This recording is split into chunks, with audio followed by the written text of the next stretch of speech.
स्वागत है आपका बी न्यूज़ नेशन में। मैं हूं आबिद हुसैन शेख। जनता को कोरोना से बचाकर मिसाली जिला बनाए एमबी पाटिल। राज्य के पूर्व गृह मंत्री और बबलेश्वर मतक्षेत्र के विधायक एमबी पाटिल जिला अधिकारी दफ्तर पहुंचकर डीसीपी सुनील कुमार को अपना मेमोरेंडम सौंपकर कई विषयों पर चर्चा की और कहा कि जिले के देहाती इलाकों में कोरोना की दूसरी लहर तेजी से फैल रही है और मरने वालों का सिलसिला भी ज्यादा होता जा रहा है। इसी महामारी को रोकने के लिए प्रशासन की ओर से घर घर जाकर उनकी जानकारी लेकर हर गांव में बीमारी से जूझ रहे लोगों को अस्पताल में भर्ती करना होगा और उनके लिए बस व्यवस्था भी करनी होगी, क्योंकि प्राइवेट वाहनों की ओर से ज़्यादा किराए की रकम वसूली जा रही है। इस तरह के नियमों का पालन करके प्रशासन जिले की जनता को कोरोना महामारी से बचाकर बीजापुर को पूरे राज्य में कोरोना महामारी को रोकने में एक कामयाब और मिसाली जिला बनाने की सलाह दी एमबी पाटिल ने। ಈಗ ಕೊರೋನಾ ಏನು ಮಹಾಮಾರಿ ಇದೆ, ಇದು ಗ್ರಾಮೀಣ ಪ್ರದೇಶದಲ್ಲಿ ಇವತ್ತೊಂದು ದಿವಸ ವ್ಯಾಪಕವಾಗಿ ಹಬ್ತಾ ಇರೋದ್ರಿಂದ, ಯಾಕಂದ್ರೆ ನಗರದಲ್ಲಿ ಸ್ವಲ್ಪ ಅದು ಕಡಿಮೆ ಆಗಿತ್ತು ಅಂತ ಅನಿಸಿದ್ರು ಕೂಡ ಗ್ರಾಮೀಣ ಮಟ್ಟದಲ್ಲಿ ಇವತ್ತು ದಿವಸ ಭಾಳಷ್ಟು ವ್ಯಾಪಕವಾಗಿ ಹಬ್ತಾ ಇದೆ. ವಿಶೇಷವಾಗಿ ನಾನು ತೊರವಿ ಗ್ರಾಮದಲ್ಲಿ ನಾನು ವಿಚಾರ ಮಾಡಿ ಕಳೆದ ಒಂದು ತಿಂಗಳಲ್ಲಿ ಸುಮಾರು 70-71 ಡೆತ್ ಆಗಿದ್ದಾವೆ. ಅದರಲ್ಲೊಂದು ಸುಮಾರು 40 ಡೆತ್ಗಳು ಕೋವಿಡ್ನಿಂದ ಆಗಿದ್ದಾವೆ ಅಂತ ಅನ್ನೋದು ಊರಿನ ಜನರು ಹೇಳ್ತಾರೆ. ಅದು ಕಾರಣಾಂತರದಿಂದ ಅದು ರಿಫ್ಲೆಕ್ಟ್ ಆಗ್ತಾ ಇಲ್ಲ ಸರ್ಕಾರ ಇದರಲ್ಲಿ, ಮತ್ತು ಇದರಿಂದ ಆ ವಿಷಯಕ್ಕೆ ನಾನು ಹೋಗೋದಿಲ್ಲ. ನಾನು ಈಗ ಬಂದಿರುವಂಥದ್ದು ಜಿಲ್ಲಾಧಿಕಾರಿಗಳಿಗೆ ಭೇಟಿಯಾಗಿ ಇವತ್ತು ಏನು ಈ ಗ್ರಾಮಗಳಲ್ಲಿ ಪ್ರತಿ ಗ್ರಾಮದಲ್ಲಿ ನಮ್ಮ ಗ್ರಾಮ ಪಂಚಾಯಿತಿ PDOs ಇರ್ತಾರೆ, ನಮ್ಮ ಆಶಾ ಕಾರ್ಯಕರ್ತರು, ನಮ್ಮ ಅಂಗನವಾಡಿ ವರ್ಕರ್ಸ್ ಇರ್ತಾರೆ, ನಮ್ಮ ರೆವಿನ್ಯೂ ಅಧಿಕಾರಿಗಳಿರ್ತಾರೆ, ವಿವಿಧ ಇಲಾಖೆ ನಮ್ಮ ಹೆಲ್ತ್ ಇದರಿಂದ ಇರ್ತಾರೆ. ಅವರೆಲ್ಲರೂ ಒಂದು ಪುಲ್ ಮಾಡಿಕೊಂಡು ಅಲ್ಲಿ ಪ್ರತಿಯೊಂದು ಗ್ರಾಮಕ್ಕೆ ಈ ಊರಿನಲ್ಲಿ ಇವತ್ತೊಂದು ದಿವಸ ಕನ್ನಂಬಡಿಯಲ್ಲಿ ಸಿಮ್ಟಮ್ಸ್ ಎಷ್ಟು ಜನಕ್ಕಿದ್ದಾವೆ, ಜ್ವರದಿಂದ ಯಾರು ಬರ್ದಾರಪ್ಪ ಅವ್ರಿಗೆ ಅವ್ರು ಟೆಸ್ಟ್ ಮಾಡ್ಕೊಂಡು ಟೆಸ್ಟ್ ಮಾಡಿಸ್ಬೇಕು. ಯಾರು ಟೆಸ್ಟ್ ಮಾಡಿಸ್ಕೊಂಡು ಆದಮೇಲೆ ಇವತ್ತೊಂದು ದಿವಸ ಅವ್ರಿಗೆ ಔಷಧ ಗುಳಿಗೆ ಕೊಡಬೇಕು, ಮಾರ್ಗದರ್ಶನ ಮಾಡಬೇಕು, ಅವ್ರಿಗೆ ಮಾರ್ಗದರ್ಶನ ಮಾಡೋಕ್ಕೆ ಬರ್ತದೆ. ಯಾರಿಗೆ ಸ್ವಲ್ಪ ಭಾಳ ಸಿವಿಯರಿಟಿ ಇರ್ತದೆ RT ಅವ್ರಿಗೆ ಮುಂದೆ CT ಸ್ಕ್ಯಾನ್ ಮಾಡುವಂಥದ್ದು ಬರ್ಬೋದು, ಅಥವಾ ಆಕ್ಸಿಜನ್ ಬೆಡ್ ಬೇಕಾಗೋದು, ಅದರ ಮಾಹಿತಿಯನ್ನು ಕೊಟ್ಟು ಒಂದು ಸಿಸ್ಟಮನ್ನು ಡೆವಲಪ್ ಮಾಡಿಕೊಂಡು ಗ್ರಾಮೀಣ ಮಟ್ಟದಲ್ಲಿ ಈಗೇನು ಇದು ಕೊರೋನಾ ಹಬ್ತಾ ಇದೆ ಅದಕ್ಕೆ ವ್ಯವಸ್ಥಿತ ರೀತಿಯಲ್ಲಿ ಇವತ್ತೊಂದು ದಿವಸ ಫೋಕಸ್ಡ್ ಆಗಿ ಇವತ್ತೊಂದು ದಿವಸ ನಾವು ಟಾರ್ಗೆಟ್ ಮಾಡಿಕೊಂಡು ಅವ್ರಿಗೆ ನಾವು ಜನತೆಗೆ ಇದು ಮಾಡಿಕೊಡ್ಲಿಕ್ಕೆ ನಮ್ಮಲ್ಲಿ ಏನು ಹೊಸದಾಗಿ ಇದು ಮಾಡಬೇಕಾಗಿಲ್ಲ. ಎಲ್ಲ ನಮ್ಮ PDOs ಇದ್ದಾರೆ, ನಮ್ಮ ಆಶಾ ಕಾರ್ಯಕರ್ತರಿದ್ದಾರೆ, ನಮ್ಮ ಅಂಗನವಾಡಿ ಕಾರ್ಯಕರ್ತರಿದ್ದಾರೆ, ನಮ್ಮ ಎಕ್ಸಿಕ್ಯೂಟಿವ್ ಆಫೀಸರ್ಸ್ ಇರ್ತಾರೆ, ತಹಶೀಲ್ದಾರ್ ಇರ್ತಾರೆ, ಅಸಿಸ್ಟೆಂಟ್ ಕಮಿಷನರ್ಸ್ ಇರ್ತಾರೆ, ರೆವಿನ್ಯೂ ಆಫೀಸರ್ಸ್ ಇರ್ತಾರೆ, ಎಲ್ಲರೂ ಕೂಡ ಇರ್ತಾರೆ. ಗ್ರಾಮ ಪಂಚಾಯತ್ ಸದಸ್ಯರು, ಅಧ್ಯಕ್ಷಗಳು ಕೊಡ್ತಾರೆ, ಅವರು ಕೂಡ ಸಹಾಯ ಮಾಡ್ತಾರೆ.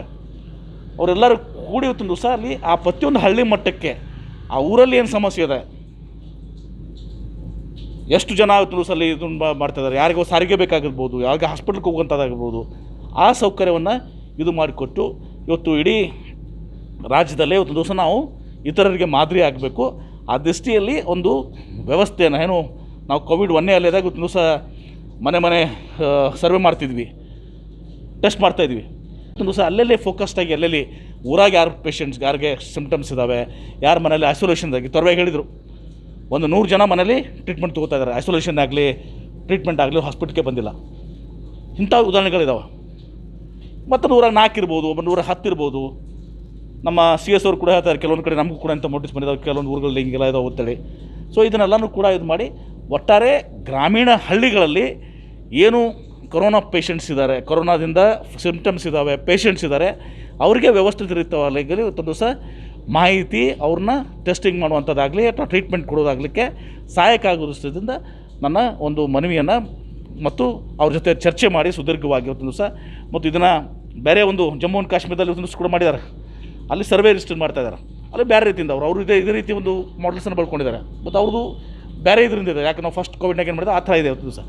ಅದನ್ನೇ ಒಂದು ಎಲ್ಲ ಇಟ್ಕೊಂಡು ಒಂದು ಗಮನದಲ್ಲಿ ಇಟ್ಕೊಂಡು ಜಿಲ್ಲಾಧಿಕಾರಿಗಳು ಭಾಳ ಸಕಾರಾತ್ಮಕವಾಗಿ ಮಾಡಿದ್ದಾರೆ, ನಮ್ಮ CS ಅವರು ಕೂಡ ಭಾಳ ಸಕಾರಾತ್ಮಕವಾಗಿ, DH ಅವರು ಎಲ್ಲರೂ ಕೂಡ ಹೌದು ಇದನ್ನು ನಾವು ಮಾಡೋಣ ಅಂತ ಹೇಳ್ತಂದು ಅವರು ಕೂಡ ಇದು ಮಾಡಿದ್ದಾರೆ. ನಾನು ಜಿಲ್ಲಾಡಳಿತಕ್ಕೆ ಇವತ್ತೊಂದು ದಿವಸ ನಾನು ಅವರು ಸಕಾರಾತ್ಮಕ ಸ್ಪಂದಿಸಿಕೆ ಅವ್ರಿಗೆ ನಾನು ಆಭಾರಿಯಾಗಿದ್ದೇನೆ. ಒಟ್ಟಾರೆ ಇವತ್ತೊಂದು ದಿವಸ ಎಲ್ಲರೂ ಕೂಡಿ, ಇದರಲ್ಲಿ ರಾಜಕೀಯ ಬೆರೆಸಲಿಕ್ಕೆ ನಾನು ಬಯಸೋದಿಲ್ಲ, ಎಲ್ಲರೂ ಕೂಡಿ ಇವತ್ತೊಂದು ದಿವಸ ನಾವು ಯಾವ ರೀತಿ ವ್ಯವಸ್ಥೆ ನಮ್ಮಿಂದ ಏನು ಸಹಕಾರ ಆಗಬೇಕು, ನಾನು ಶಾಸಕನಾಗಿ ಅಥವಾ ಬಿ ಎಲ್ ಡಿ ಸಂಸ್ಥೆ ಅಧ್ಯಕ್ಷನಾಗಿ ನಮ್ಮಿಂದ ಏನು ಸಹಕಾರ ಮಾಡಬೇಕು ಅದು ನಾನು ಸಹಕಾರ ಮಾಡ್ತೀವಿ. ಸರ್ಕಾರ ಕೂಡ ಈಗ ಸಿ ಎಸ್ ಅವ್ರು ಹೇಳ್ತಾಯಿದ್ರು, ಗ್ರಾಮ ಪಂಚಾಯತಿಯಲ್ಲಿ ಇದಿಷ್ಟು ಅನುದಾನ ಇವತ್ತೊಂದು ದಿವಸ ಈ ಕೋವಿಡ್ಗೆ ಸಲ ತೆಗೆದಿಡಬೇಕು ಅಂತ ಹೇಳಿದ್ದಾರೆ. ಶಾಸಕರ ನಿಧಿ ಇದೆ, ಸಂಸದರ ನಿಧಿ ಇದೆ, ಎಲ್ಲರೂ ಒಟ್ಟಾಗ್ರೆ ಒಟ್ಟು ಕೂಡಿಸಿ ಇವತ್ತೊಂದು ದಿವಸ ಒಂದು ವ್ಯವಸ್ಥಿತ ಹಳ್ಳಿಯಲ್ಲಿ ಇವತ್ತೊಂದು ದಿವಸ ಜನರಿಗೆ ನಾವು ನೆರವಿಗೆ ಬರಬೇಕು, ವ್ಯವಸ್ಥಿತ ರೀತಿಯಲ್ಲಿ ಎಲ್ಲ ಕೆಲಸ ಆಗಬೇಕು ಅನ್ನೋ ದೃಷ್ಟಿಯಿಂದ ದಿವಸ ಒಂದು ಮನವಿಯನ್ನು ಕೊಟ್ಟಿದ್ದೀವಿ. Thank you. ಲಾಕ್ಡೌನ್ ಅದನ್ನು ವಿಸ್ತರಣೆ ಮಾಡುವಂಥದ್ದು ಸರ್ಕಾರ ಇವತ್ತಿನ ದಿವಸ ನಿರ್ಧಾರ ತಗೋಬೇಕಾಗ್ತದೆ. ಪರಿಣಿತರು ಪಾಸಿಟಿವಿಟಿ ರೇಟ್ ಏನು ಇವತ್ತಿನ ದಿವಸ ಯಾವ ಜಿಲ್ಲೆಯಲ್ಲಿ ಏನೇನಿದೆ ಎಲ್ಲನೂ ಇದು ಗಮನದಲ್ಲಿಟ್ಟುಕೊಂಡು ಸರ್ಕಾರ ಇವತ್ತಿನ ದಿವಸ ಏನು ನಿರ್ಧಾರ ತಗೋತದೆ ನಾವು ಅದಕ್ಕೆ ಬದ್ಧರಾಗಿದ್ದೇವೆ. ಎಕ್ಸ್ಪರ್ಟ್ಸ್ ವೇವ್ ತೊಗೊಂಡು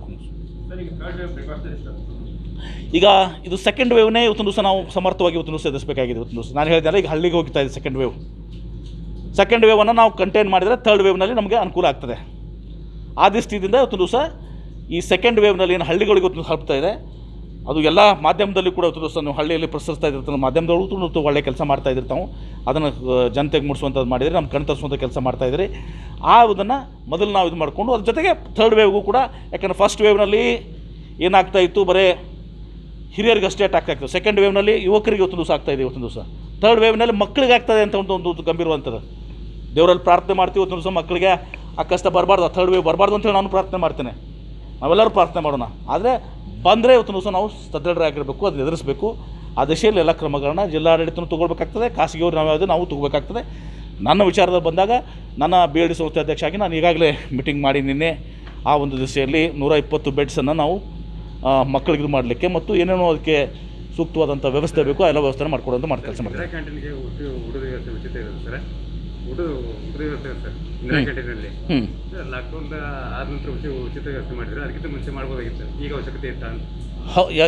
ಈಗಾದರೂ ಕೂಡ ಪಾಪ ಬಡವರು ಇರ್ತಾರೆ, ಭಿಕ್ಷುಕರು ಇರ್ತಾರೆ, ಯಾರೋ ಇರ್ತಾರೆ ಪಾಪ ಕೆಲಸ ಮಾಡೋರು ಇರ್ತಾರೆ,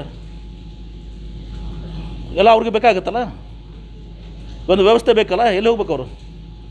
ನಾವು ಕೂಡ ಒತ್ತಾಯ ಮಾಡಿದ್ದೀವಿ ಇಂದಿರಾ ಕ್ಯಾಂಟೀನ್ ಇದು ಮಾಡಬೇಕು, ಅದು ಎಲ್ಲರಿಗೂ ಕೂಡ ನಿಮ್ಮ ಪಡಿತರ ಇದನ್ನು ಹೆಚ್ಚಿಗೆ ಮಾಡಬೇಕು ಅಂತೇಳಿ. ತಡವಾಗಿ ಆಗಿದ್ರು ಕೂಡ ಅದು ಆಗಲಿ ಅಂತ ಬೇಕಾಗಿದೆ ಅದು ವ್ಯವಸ್ಥೆ. ಕೂಲಿ ಕಾರ್ಮಿಕರು ಎಲ್ಲಿ ಹೋಗ್ಬೇಕು ಅವರು. और ख़बरों के लिए देखते रहिए बी न्यूज़ नेशन।